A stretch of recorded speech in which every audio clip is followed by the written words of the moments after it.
વડોદરા શહેરના છેવાડે આવેલા બાજવા ગામમાં બાળ ગોપાલમ નામની સ્કૂલ આવેલી છે। આ સ્કૂલ વિકલાંગ બાળકો માટેની છે।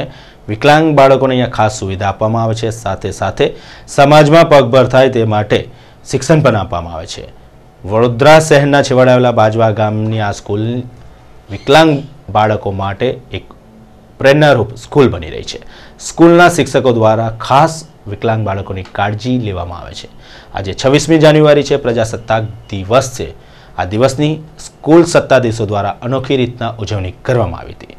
વિશ્વખ્યાત મહારાજા સયાજીરાવ યુનિવર્સિટીની નામાંકિત ફેમિલી એન્ડ કોમ્યુનિટી સાયન્સ ફેકલ્ટીની વિદ્યાર્થીનીઓ આ સ્કૂલ ખાતે પહોંચી હતી। વિદ્યાર્થીનીઓ દ્વારા આજે ખાસ રેલીનું આયોજન કરવામાં આવ્યું હતું। હાથમાં પ્લેકાર્ડ્સ અને બેનર્સ લઈને બાલ ગોપાલમ સ્કૂલના પટાંગણમાંથી આ રેલી નીકળી હતી। રિફાઇનરી ગેટ સુધી પહોંચી હતી। બાજવા અને તેના આજુબાજુ વિસ્તારમાં રેલી ફરી હતી અને એક અનોખું આકર્ષણ ઊભું થયું હતું।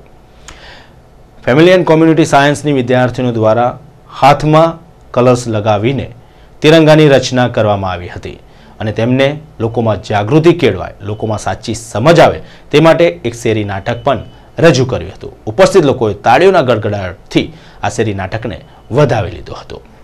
બાલ ગોપાલમ સ્કૂલ ખાતે આજે એક ભવ્ય રેલીનું આયોજન કરવામાં આવ્યું હતું। આ રેલી રિફાઇનરીના ગેટ સુધી પહોંચી હતી।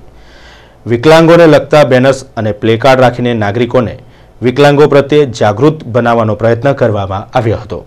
કાર્યક્રમના અંતર્ગત તેમણે હાથથી તિરંગો બનાવીને નાગરિકોમાં એક અનોખું આકર્ષણ ઊભું કર્યું હતું, તેમજ શેરી નાટક રજૂ કરીને ગ્રામજનોને વિકલાંગો પ્રત્યે રસ લેવા, સહાનુભૂતિ દાખવવા તેમજ તેમને સમાજના પ્રવાહમાં ભેળવી દેવા અપીલ પણ કરવામાં આવી।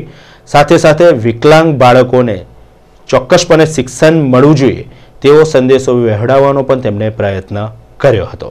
શું કહે છે આ સંદર્ભે ફેમિલી એન્ડ કોમ્યુનિટી સાયન્સની વિદ્યાર્થીની તેમજ સ્કૂલની શિક્ષિકા, સાંભળી તેમણે જણાવ્યું। આજે 26મી જાન્યુઆરી છે તો બધા રેલી તો નીકાળતા જ હોય છે, તો આજનો અમારો મેઇન સંદેશ તો એ જ હતો કે આજે બાજવા ગામ છે એની આજુબાજુ જે 5 ગામડા એટલા અનવિકસિત છે કે ત્યાં કોઈ વિકાસ જ નથી। ત્યાં વિકલાંગ બાળકો છે પણ છતાંય આ બાજવા ગામમાં કોઈ વિકલાંગ શાળા છે, બાલ ગોપાલ નામની સંસ્થા છે, ત્યાં કોઈ આવતું નથી। પણ ત્યાં વિકલાંગતાના બાળકો છે તો એમના માતા પિતા કોઈ ભૂવા પાસે લઈ જાય છે કે અમારું બાળક આવું છે, આમ છે, તેમ છે, તો ભૂવાની દવા કરાવે છે। હા, તો અમે સ્લોગનો સાથે સંદેશો આપ્યો કે વિકલાંગતા કોઈ રોગ નથી, અમે સમાજનો બોજો નથી, પછી અમને પણ માત્ર જીવવાનો હક છે, તમે અમને કોઈ બધાને દૂર ના કાઢો, અમે અને તમે બધા એક જ છીએ। આવી રીતે અમે બધાને સાથે મળીને એક સંદેશો અમારો આજનો હતો। આજે અમે એ પ્રયત્ન કર્યો છે કે વિકલાંગ બાળકોને અને વિકલાંગ બાળકોના માતા પિતાઓને એ સમજ આવે કે બાળકોને અમે ટ્રેનિંગ પણ આપી શકીએ છીએ અને ટ્રેનિંગ આપ્યા પછી એમનું સશક્તિકરણ પણ થઈ શકે છે। ગામડા સુધી આ વાત પહોંચાડવાનો અમે પ્રયત્ન કર્યો છે, જેના દ્વારા લોકોને ખબર પડે। આ રેલી દ્વારા અમે લોકોને ખબર પડવા માગીએ છીએ કે બાળકોનો પણ સામાન્ય માણસો જેવો જ હક છે। એ લોકોને શિક્ષાનો હક મળવો જોઈએ, એ લોકોને નોકરી કરવાનો હક મળવો જોઈએ, એમને પૂરતી તાલીમ મળવી જોઈએ। અમારો એ મુખ્ય ઉદ્દેશ છે અને એના કારણે અમે આ રેલી કરી।